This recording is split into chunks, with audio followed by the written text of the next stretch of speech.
Bom, pessoal, nessa aula a gente quer mostrar para você como calcular o valor intrínseco de uma empresa utilizando um modelo de dividendos descontados ou DDM, Dividend Discount Model. Essa planilha que a gente está disponibilizando para você baixar aqui, é só você clicar na descrição do vídeo, certo?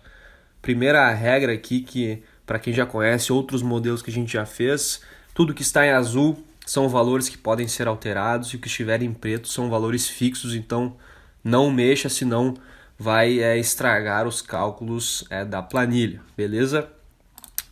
Então vamos começar aqui, uma planilha bem simples, certo? Ela é bem simples, bem tranquila, vamos tentar explicar aqui da melhor forma. Então aqui a gente tem a parte de premissa, que são premissas inerentes aí para o modelo funcionar. E aqui embaixo a gente tem a parte das datas, tanto realizado quanto dados projetados, o dividendo por ação realizado esperado, que a gente vai ter que pegar isso, eu já vou mostrar onde. E aí depois a planilha automaticamente já calcula o valor presente, como a gente já falou nas aulas anteriores, o valor intrínseco de uma empresa num modelo de fluxo de caixa descontado nada mais é que a soma dos fluxos futuros esperados descontados aí por uma taxa que reflita o risco destes fluxos. Então é exatamente isso que a gente está fazendo. E aqui a gente calcula também, nessa última coluna, uma perpetuidade, que eu também vou mostrar como se faz, certo? Vamos começar aqui pelas premissas, então. Primeiro ponto, a gente tem que achar o nosso custo de capital próprio, ou o nosso CAE, certo? Quanto a gente está exigindo de retorno por investir nessa empresa aqui, relembrando que, qual que é o mínimo que eu deveria exigir? Exato, custo de oportunidade. Se eu posso prestar meu dinheiro para o governo e receber um valor mais alto do que colocar meu dinheiro nessa empresa, onde eu tenho um baita risco de o negócio dar certo, do mercado ser favorável, da gestão acertar a mão na operação. Então, por isso, o mínimo que a gente deve exigir aqui é o custo de oportunidade no Brasil, que é o CDI ou a Selic, porém, a gente entende que a forma correta de determinar o custo de capital próprio no Brasil e também em qualquer outro país é você pegar a taxa pré-longa que o governo empresta o dinheiro e somar por um prêmio de risco, porque isso reflete o horizonte de investimento em ações de longo prazo. Então, para fazer isso é muito simples. A gente vem aqui no Google, já digitei aqui Tesouro Direto taxas, vai ser o primeiro aí, provavelmente, o primeiro resultado. E aí a gente vem aqui e procura o tesouro prefixado mais longo de todos, que é este aqui. 2031 está pagando 7,6% ao ano. Então essa é a nossa taxa pré-longa, 7%. Aí, perceba que aqui nosso modelo já sensibilizou que nada mais é o custo de capital aqui, a taxa pré-longa, ou seja, quanto a gente conseguiria emprestar para o governo aí, sem risco em tese, durante o longo prazo, mais um prêmio por risco, porque a gente está colocando um dinheiro num negócio mais arriscado, a gente precisa exigir aqui um retorno maior nessa operação, certo? Então, vou botar aqui, essa é a parte mais subjetiva, de determinar o custo de capital. Quanto maior aqui, mais conservador a gente está sendo. Eu vou colocar aqui um valor de praxe, que é 5% de prêmio por risco, certo? Isso nos dá aí um custo de capital de 12%, relembrando para quem já estudou finanças e tal, aqui seria o CAPM, certo? Se não ouviu falar, CAPM, Capital Asset Pricing Model, o pessoal, principalmente de academia, gosta de ensinar bastante, a gente entende aí que essa forma aqui é mais correta de estimar o custo de capital, certo? A gente tem uma aula explicando sobre isso. Beleza, definido o nosso custo de capital próprio, a gente precisa definir o nosso crescimento à perpetuidade. Então, isso é um ponto bem importante, pois normalmente nesse tipo de modelo aqui, modelo de fluxo de caixa descontado, o valor que a gente acha da perpetuidade normalmente é um percentual grande do valor intrínseco total, né? Então, eu vou colocar um valor conservador aqui, 4% para o Brasil seria mais ou menos inflação esperada aí, certo? Então, dá um crescimento real zero. Então, o valor conservador. Agora colocar data de hoje. Então, hoje é dia 9 de junho de 2020. O meu teclado aqui, o meu sistema está em inglês, por isso que eu estou colocando o mês antes do dia. Então, tentem ignorar isso, na prática não faz diferença. Se o sistema de vocês aí estiver em português, é só botar dia, mês e ano. E a data do final do ano, 31 de dezembro. Então, o que a gente fez aqui? A gente botou o dia de hoje, ou seja, o dia, vamos fazer a operação hoje, quanto que valeria essa empresa hoje, certo? A data que estamos fazendo o valuation e a data de final de ano. E por que isso é importante? Porque aqui, essa parte aqui da planilha, a gente tem os dados realizados, a entrada, a gente tem os dados projetados e a gente tem essa linha 15 aqui, que é a fração do ano, que é bem importante, que a gente não vê muito por aí, principalmente quem está começando a modelar, fazer modelagem financeira, pode ter alguma dificuldade, mas é bem simples, que nada mais é que você considerar as operações que você faz conforme vai passando o tempo no ano, né? O que eu quero dizer com isso? Vamos supor que a gente tem uma empresa que o dividendo esperado dela para 2020 é de 10. Cada empresa possui uma política de distribuição de dividendos, né? Pode ser trimestral, semestral, tudo final do ano, enfim. Uma forma que a gente pode utilizar aqui, e é o que a gente faz nessa tabela, nesse nosso modelo, é assumir que a distribuição dos dividendos é pro rata. O que eu quero dizer com isso? É um pouco a cada um pedacinho do ano representa um pedacinho desse dividendo. Então, você percebe que aqui a gente tem o dividendo por ação cheio esperado por ano. Aqui a gente tem o dividendo por ação sensibilizado pelo ano. O que é isso? Nada mais é que este aqui multiplicado por esse. Desculpa, esse aqui multiplicado por esse aqui, que dá o nosso dividendo por ação sensibilizado pelo ano. E por que isso?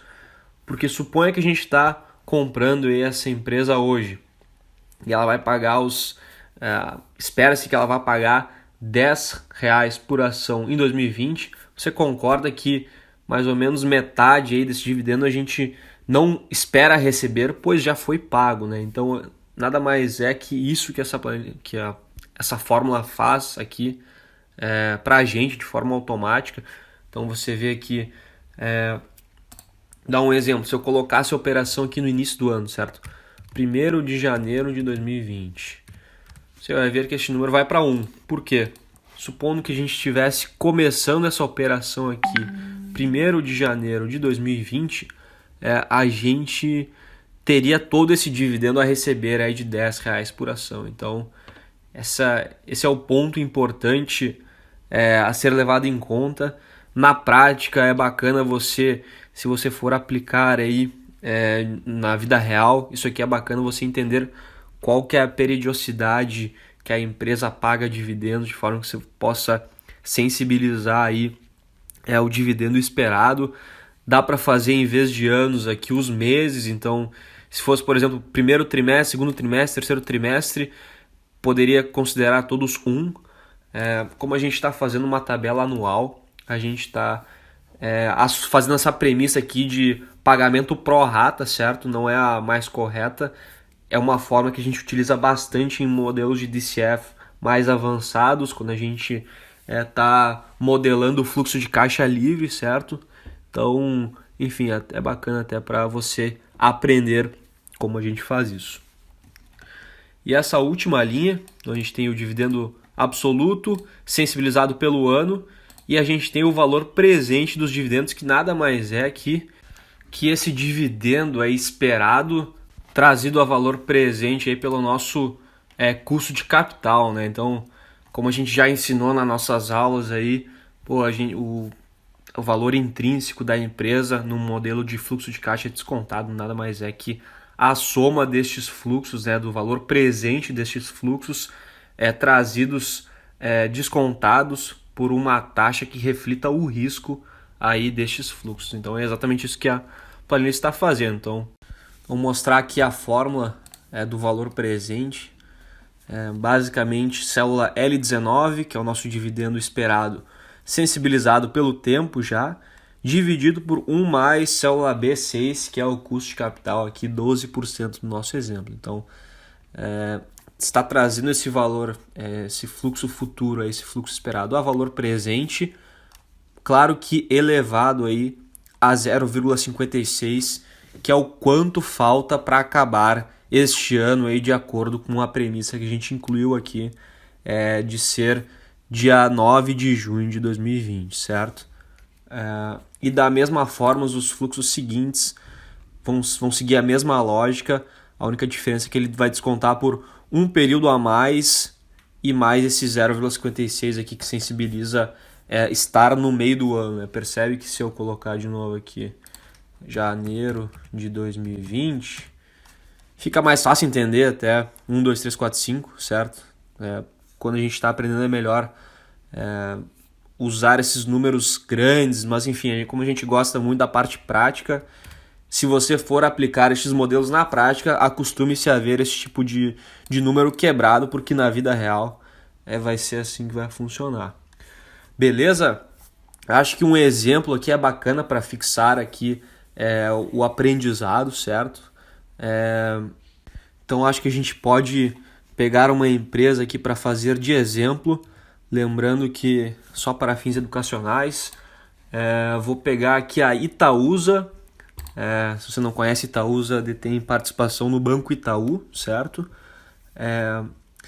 Como é que você faz para conseguir as informações? Existem diversas formas que você pode pegar as informações de dividendo de uma empresa. É bacana sempre começar pegando o histórico de dividendos de uma empresa para você entender como tem sido feitas as distribuições, né? Lembrando que este modelo só funciona se uma empresa paga dividendo. Tem muita empresa que nem paga dividendo, então inviabiliza essa conta.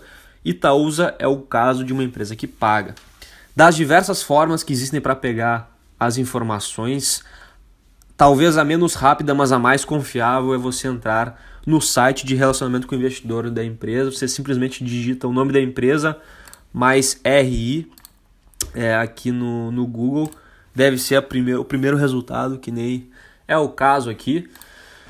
Colocar em português.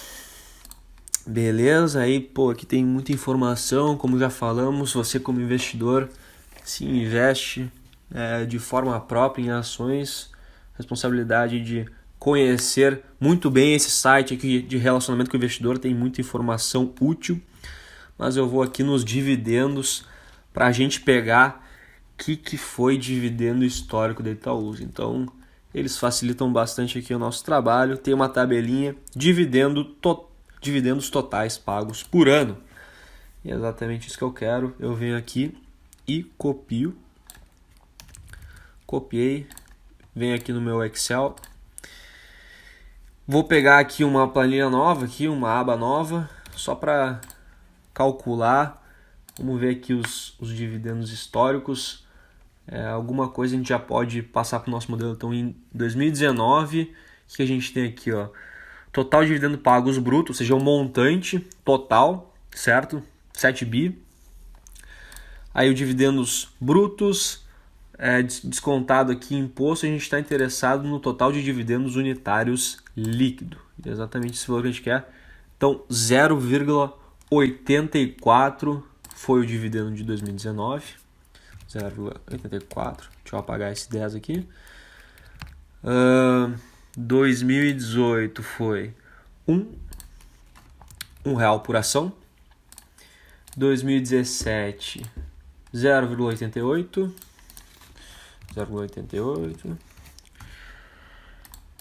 2016, 0,50.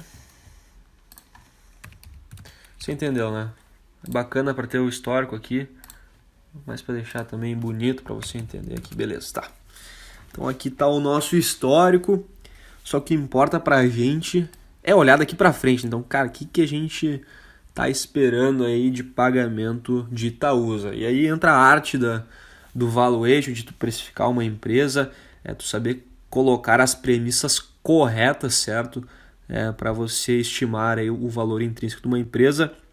Uma das formas mais simples, talvez não a mais adequada muitas vezes, mas normalmente se uma empresa mais madura, uma coisa bacana que você pode fazer é replicar a taxa de crescimento histórica da empresa no futuro e ver qual seria o preço justo de acordo com essas variáveis. Então vamos dar este exemplo aqui, vamos voltar aqui no nosso histórico mais longo de Itaúsa. Se a gente pega esse dividendo dividido por esse aqui, menos 1, vai mostrar que o dividendo de 98 para 99 cresceu 21%, certo? A gente pode arrastar aqui isso para cima e a gente vê toda a variação aí percentual de dividendos ano a ano. E se a gente olha aqui, dá uma média de 15%. Uma forma bem simplista aí de tentar estimar aí o valor intrínseco, lembrando que a gente está focado aqui mais em entender como o modelo funciona e não em premissas. Acho que isso é um passo adiante, depois que você entender bem como modelar, como os modelos funcionam, você pode focar o seu esforço para saber desenvolver premissas críveis, aí, lembrando que é algo bem subjetivo.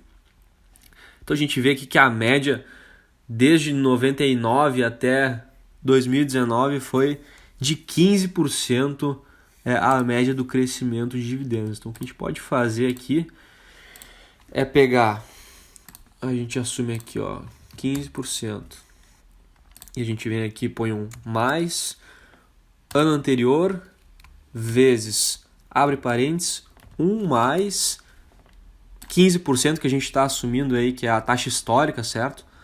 F4 para trancar aqui essa célula que ele não vai mudar, fecha parênteses, 0,97 seria o dividendo aí esperado se a Itaúsa mantesse aí a taxa de crescimento histórica dos últimos 20 anos, né? Ctrl C e vai até aqui, 2024, Ctrl V. Então a gente tem aí... A gente tem que corrigir aqui, Ctrl C, Ctrl V. Perceba que aqui ele está achando que andou todas as células para um lado, que a gente tem que ajustar esse aqui para cá, porque é de relação de 2020 para 2021. Enter, e aí sim, Ctrl V, Ctrl V, Ctrl V. Fechou. Então, nada mais, a gente replicou ano anterior vezes 1 mais 15%, daria o ano seguinte, né? Então essa é uma forma bem simples de você elaborar uma premissa para um modelo de dividendo descontado, certo? Ponto importante a ser entendido aqui é o ponto da perpetuidade, certo?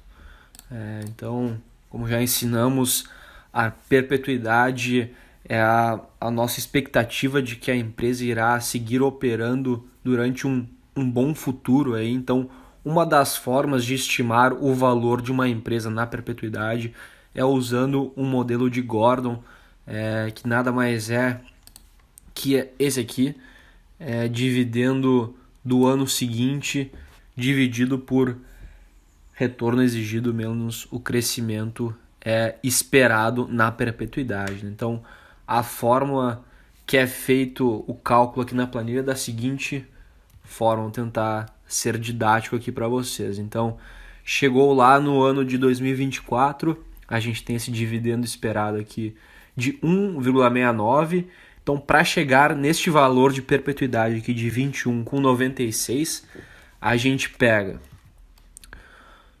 P17 vezes 1 mais B7. O que é isso? É este dividendo esperado de 2024, que é a célula P17, multiplicado por 1 mais o crescimento na perpetuidade. Então seria o dividendo esperado do ano 2025, e aí nós dividimos isso por custo de capital menos perpetuidade, que seria o R menos o G, certo?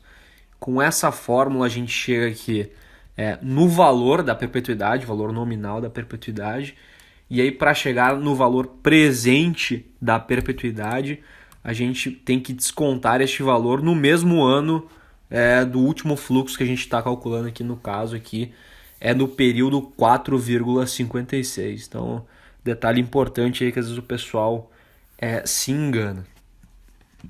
E tendo então a perpetuidade, o valor presente da perpetuidade, valor presente de 2024, 23, 22, 21 e 2020, este valor aqui, que é o valor justo, nada mais é que a soma destes valores aqui. Então a gente chegou aqui num valor justo aí para a Itaúsa de R$17. Se a gente vai aqui para a cotação, hoje ela está cotada aqui a 10. Então teria, em tese, como funciona. Então, cotação hoje 10,40. A gente volta para cá, colocamos em 10,40.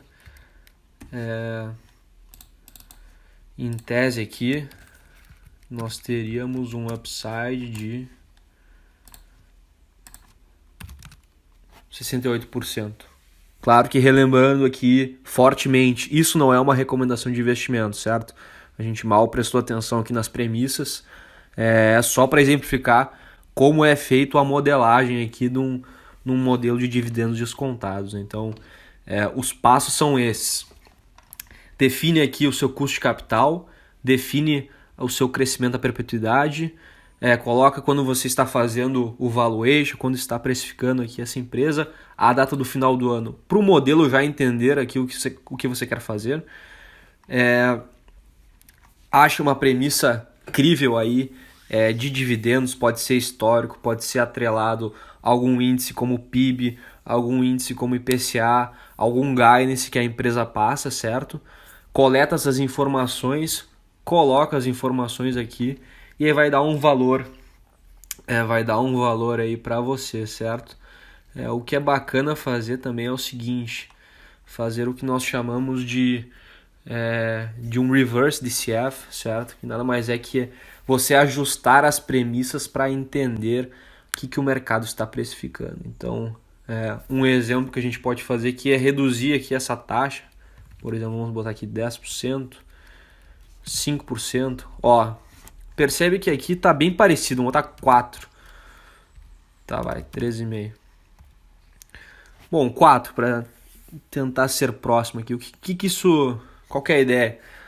Assumindo que o nosso custo de capital está correto, que a nossa perpetuidade também, sendo bem conservador ali nos 4%, está correta, o mercado em tese está precificando no preço de hoje, o valor de mercado precifica aí um crescimento de mais ou menos 4% ao ano dos dividendos da Itaúsa. Então isso é uma conclusão bacana e que você também consegue tirar com esse tipo de modelo, correto?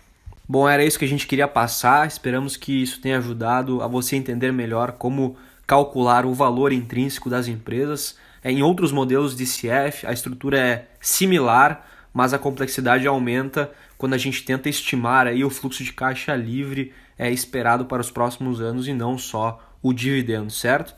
Não esqueça de baixar aqui, a planilha está disponível para você fazer aí alguns valuations aí em empresas, e qualquer dúvida que você tiver, qualquer dificuldade, entre em contato aí com a gente, com a nossa equipe. Beleza? Um abraço e até a próxima.